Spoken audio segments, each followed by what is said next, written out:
जब आपको अगर गोदी में उनके बैठना है तो आप सुरक्षित हैं, और जब तक आप गोदी मीडिया नहीं बनेंगे तब तक आप सुरक्षित नहीं हैं। सरकार का यही फरमान।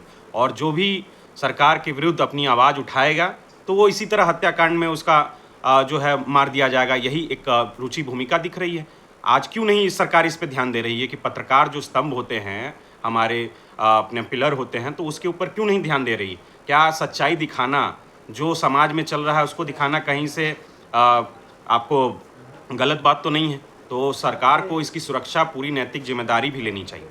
और देख रहे होंगे कि बीपीएससी का जो एग्जाम हुआ उसमें देखा जा रहा है कि एडमिट कार्ड के पीछे ही आंसर शीट लिखा हुआ है। इसको कैसे देख देखिए, रहे हैं? ये तो बहुत ही एक हास्यास्पद बात है कि आपको जिस तरह से एडमिट कार्ड के पीछे ही आंसर है, तो बिना संलिप्तता के, अधिकारियों की संलिप्तता के तो ये हो नहीं सकता है। पहली बार ऐसा देश में जानने को मिला है कि मतलब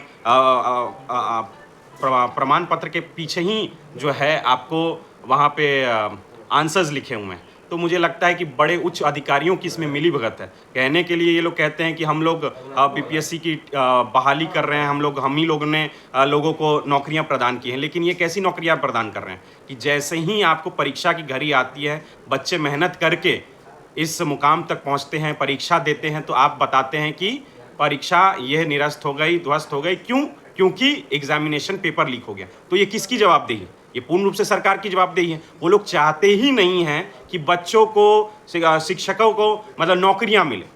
वो लोग चाहते ही नहीं है कि नए युवाओं को रोजगार मिले, तो वो लोग चाहते ही नहीं है। तो वो लोग इसी असमंजस में फंसा करके ऐसी कई नीतियां, अभी हमारा 17 महीने की जब सरकार बनी तो माननीय तेजस्वी यादव जी ने जब नौकरियां, नियुक्ति पत्र वितरण किया, तो कभी ऐसी गड़बड़ियों का सामना कहीं करने को नहीं मिला। वहां यहाँ तक कि लोग खुशी हुए कि इतने बड़े पैमाने पे 5 लाख नौकरियां देने का काम किया तेजस्वी यादव जी ने। तो क्या इससे शिक्षा में सुधार होगा? ऐसे में जो शिक्षक ही अब इस तरह के भ्रष्टाचार में अब हो जाएंगे, एडमिट कार्ड पे पीछे लिखा हुआ, तब गुणवत्तापूर्ण कैसे बचो शिक्षा? अधिकारियों की, मैं तो कह ही रहा हूं कि इसमें अधिकारियों की संलिप्तता है। सिर्फ और सिर्फ रूटीन बना देने से आपको रूटीन बना देने से काम नहीं चलेगा। ये सिर्फ और सिर्फ जो आपके जो अधिकारीगण हैं, इस पे पूर्ण रूप से ध्यान देना पड़ेगा। उनको नैतिक जिम्मेदारी लेते हुए उनको पद से इस्तीफा देना चाहिए। और खासकर मुख्यमंत्री को, जो कि एक जनता के साथ छलावा कर रहे हैं, जो युवा जो रोजगार के प्रति जो अपनी इतनी कड़े मेहनत से आगे बढ़ना चाहते हैं, परीक्षा देते हैं, लेकिन लास्ट मोमेंट में उन्हें पता लगता है,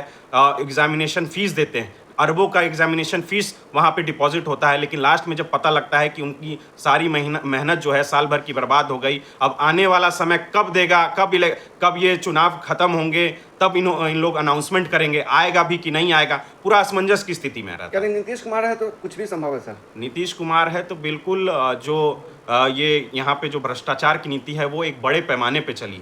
शराबबंदी को लेकर ही देख लीजिए कि आप किस तरह से शराबों का वितरण हो रहा है, जब पंचायती राज में खुद ही इन्होंने कभी पंचायतवार करके शराब खुलवाने का ठेका खुलवाने का काम किया था, और आज कहते हैं कि शराब एक मतलब गंदी बात है, नहीं इसको पीना चाहिए। लेकिन ये जो अवैध रूप से शराब किसी अन्य जगह से आ रहा है, किसकी मिलीभगत से आ रहा है, कैसे ये शराब उत्पादन यहाँ बिहार में हो रहा है, क्यों जहरीली शराब पी करके लोग मर रहे हैं, तो इस पर तो खासकर प्रशासन के ऊपर सवाल देव है।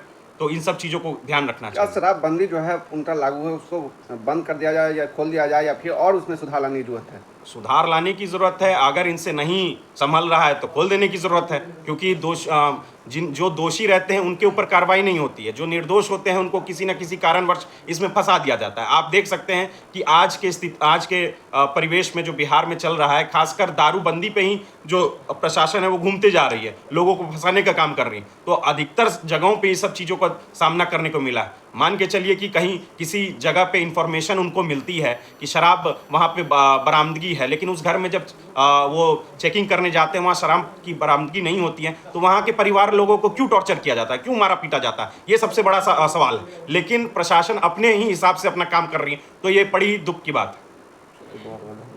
देखिए, इंडिया गठबंधन की तैयारी तो बहुत मजबूती स्तर से चल रही है, और बस अभी जो है लगातार जो विचार विमर्श हो रहे हैं, और जल्द से जल्द कैंडिडेट्स के सीट फाइनलाइज हो जाएंगे। और मुझे पूर्ण विश्वास है, जिस तरह से एक चुनावी जो एक बयार चली है उसमें महागठबंधन की, इंडिया की ही जीत होनी है, और 40 के 40 सीट पे हम लोग अपने दावे पेश कर रहे हैं। क्या लग रहा है मुजफ्फरपुर को किसके खाते में जाने की उम्मीद है? सूत्रों से हवाले की जानकारी मिले कि आपको सीट मिलने जा रहा है, क्या लग रहा है? देखिए, ये तो पार्टी निर्णय करेगा कि किसको ये सीट, किस अलायंस को ये सीट मिलने जा रही है, क्योंकि ये शीर्ष नेतृत्व का फैसला है, तो शीर्ष नेतृत्व इस पर फैसला करेगी। सर बिहार में जिस प्रकार से क्राइम का ग्राफ बढ़ते हुए देख रहे होंगे, इसको कैसे आप देखते हैं?